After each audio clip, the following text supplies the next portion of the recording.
Eternal Rhyme. Sabi ni Rizal, tayong mga kabataan ng pag-asa ng bayan. Pero bakit tayo ngayon nai-influensyahan na ng mga kasamaan? Pakinggan mo to.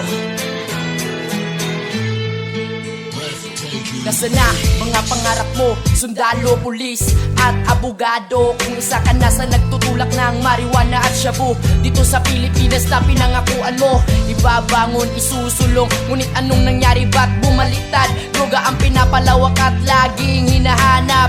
Ito ba ang turo ng luwaan mong nanay? Ito ba ang payo ng kumakayod mong tatay? Di ba hindi sabihin mong ako'y mali? Kung ikay natutuwa na makita na ang pamilya ay unti-unti nang nalalanta. Ako ay nalulungkot sa iyong ama't ina. Di ka nila pinalaki para humigop ng pulbura. Ngayon ano na, nagsisisi ka, sabay sabing batawad ina ama. Droga ang siyang dahilan, kaya watak-watak ang buhay ng iilan. Alam mo makakasira, kaya tigilan mo na yan. Huwag mong ipagpalit ang buhay mo sa sandaling kasiyahan. Alam mo bang nasasaktan sila, nanay mo, tatay mo, at mga taong nagmamahal sa'yo? Sila ay umiiyak at umaasa na mababago ang katulad mo. Rizal had said that the youth is our hope, but what is happening now is like a joke. At young age, children now are using dope, wasting their time just to drink and smoke. How sad, Rizal's dream and never coming true. How can we help ourselves? What shall we do? How can we stop? It's up to you. I tell you, man, the only one can stop you is you. Now it's time to act. Let's train our hands, change your attitude. Together we stand. Use your mind so that you'll understand.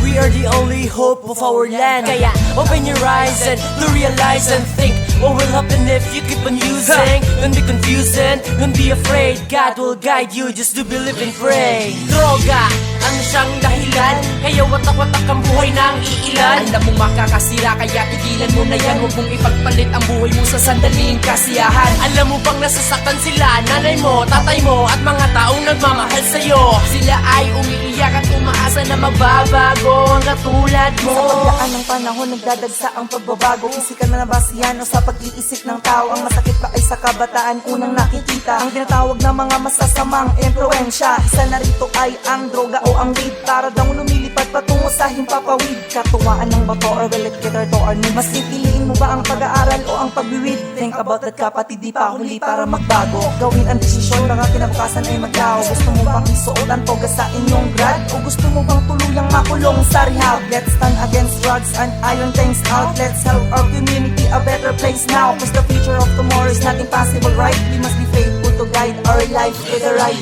Droga ang siyang dahilan, kaya watak-watak ang buhay ng iilan. Alam mo makakasira, kaya tigilan mo na yan. Huwag mong ipagpalit ang buhay mo sa sandaling kasiyahan. Alam mo bang nasasaktan sila, nanay mo, tatay mo, at mga taong nagmamahal sa'yo? Sila ay umiiyak at umaasa na mababago ang katulad mo.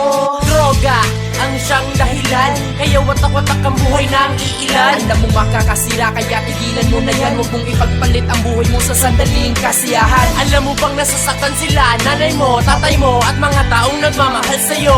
Sila ay umiiyak at umaasa na mababago ang katulad mo.